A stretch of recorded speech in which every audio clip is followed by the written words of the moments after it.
اللہ جل شانہ کسی چیز کو یوں ہی ارشاد فرما دے تو کافی ہوتا ہے، اس لیے کہ وہ اس کا فرمایا ہوا ہے، لیکن مضمون اتنا اہم ہے کہ اس کو موقت کیا جا رہا ہے قسم سے، پھر 2 قسمیں، پھر 3 قسمیں، پھر قسم در قسم، تو پھر اس سے سمجھ آتی ہے کہ مضمون کو انتہائی اہم ہے، جس کو بیان کرنے سے قبل میرے رب نے رب ہو کر بھی 11 قسمیں کی ہیں۔ تو ذرا اس مضمون کی طرف غور بھی اسی انداز سے کیا جانا چاہیے۔ والشمس وضحاها، قسم ہے سورج کی اور قسم ہے اس کی چمک اور روشنی کی۔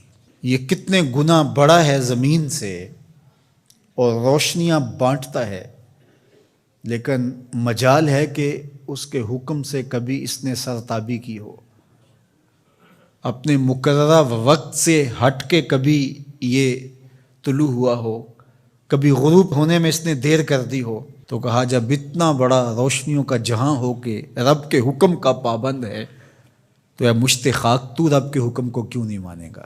والقمر اذا تلاہا، اور چاند کی قسم جو اس کے پیچھے نکلے۔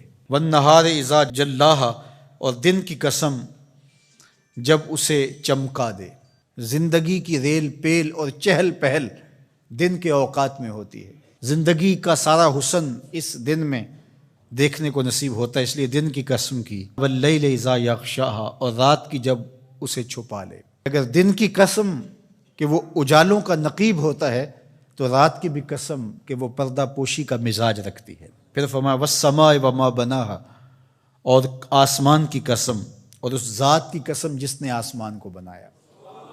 دنیا کے سارے انجینئر اکٹھے ہو جائیں، سارے معمار جڑ جائیں، 1 فٹ کی ٹائل بغیر ستون کے سپورٹ کے کھڑی نہیں کر سکتے، لیکن اتنا بڑا آسمان بغیر ستونوں کے کھڑا کیا ہے، یہ میرے رب کا کمال ہے، یہ اس کی کاریگری کے رنگ ہیں۔ والارض وما طحاہا، اور زمین کی قسم اور اس کی قسم جس نے اسے پھیلایا۔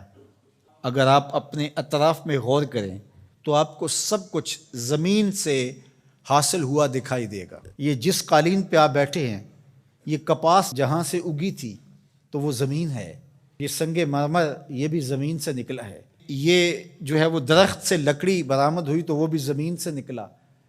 آپ اپنے لباس پہ غور کر لیں، یہ کپڑے ہمیں کہاں سے ملے ہیں؟ یہ کپاس زمین سے اگی، بلکہ انسان کا اپنا خمیر مٹی سے بنایا گیا ہے۔ تو زمین اللہ تعالیٰ نے بنائی اور ہمارے نفع کے لیے بچھا دی، تو قسم ہے زمین کی اور اس کی جس نے زمین کو پھیلایا۔ ونفس وما سواہا، ہے اور قسم ہے نفس کی، جان کی، اور اس کی جس نے اس کے اعضاء کو توازن بخشا، حسن دیا، برابر کیا۔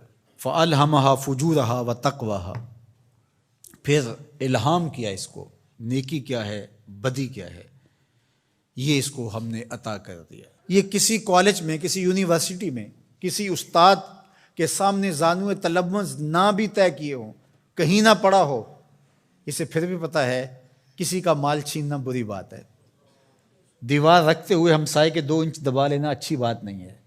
یہ کہ میں تو کسی استاد کے پاس نہیں گیا اس لیے میں نے اس کے پلاٹ پہ قبضہ کر لیا، تو یہ نہیں ہے۔ انسان کی فطرت میں یہ چیز ہے۔ حضور علیہ الصلوۃ والسلام سے پوچھا گیا کہ حضور گناہ کیا ہے، تو فرمایا ما حاک فی صدرک، جو تیرے سینے میں کھٹکے اور تو اس بات سے ڈرے کہ لوگ اس پہ مطلع نہ ہو جائیں۔ اللہ نے الہام کر دیا، اس کے اندر یہ چیز ڈال دی ہے، اسے پتہ ہے اچائی کیا ہے، اسے پتہ ہے برائی کیا ہے، وہ اچھی تمیز رکھتا ہے، لیکن اس نے مزید کرم کیا راہیں اجالنے کے لیے، ایک ایک جزی کو واضح کرنے کے لیے پیغمبر بھیجے، کتابیں نازل کی تاکہ کوئی حجت باقی نہ رہے کہ مجھے پتہ نہیں چلا تھا۔ 11 قسمیں کر کے فرمایا قد افلح من زکاہا، جس نے اپنے اندر کو ستھرا کر لیا وہ کامیاب ہو گیا، جو رذائل سے بچا، جو برے افعال سے اپنے آپ کو بچاتا ہے وہ ستھرا ہو گیا۔ وقد خاب من دساہا، اور خسر و نامراد وہ ہوا جس نے میلا کچیلا کر لیا، گناہوں سے اپنے آپ کو برباد کر لیا۔ جو شخص بدکار ہوتا ہے، جو شخص گناہگار ہوتا ہے، جو شخص اللہ کے حکموں کو توڑنے والا ہوتا ہے، احکام شریعہ کی پابندی نہیں کرنے والا ہوتا، اس کی زندگی میں چمک نہیں ہوتی، اس کے چہرے پہ مسکراہٹ بھی دیکھیں تو وہ مصنوعی ہوگی، حقیقی مسرت اس کو نصیب نہیں ہو سکتی۔ ساری دنیا کی دولت بھی سمیٹ لے اس کو خوشی نصیب نہیں ہوتی. طمانیت باہر سے نہیں آتی، اس کے سوتے اندر سے پھوٹتے ہیں. الا بذکر اللہ تطمئن القلوب کا سن لو، تمہارے دلوں کا قرار اللہ کے ذکر میں لکھا ہوا ہے. تو اللہ جل شانہ نے اس سورہ شمس کے اندر 11 قسمیں کر کے اس بہت بڑی حقیقت کو بتایا کہ تمہیں اچھائی اور برائی دونوں کا پتہ ہے. اب تمہارے اختیار میں ہے کہ تم کون سا راستہ اختیار کرتے ہو. یہ دنیا میٹھی تو ہے، شر میٹھا تو ہے. حضور نے صاف فرمایا حجبت الجنت بالمکارہ وحجبت النار بالشہوات.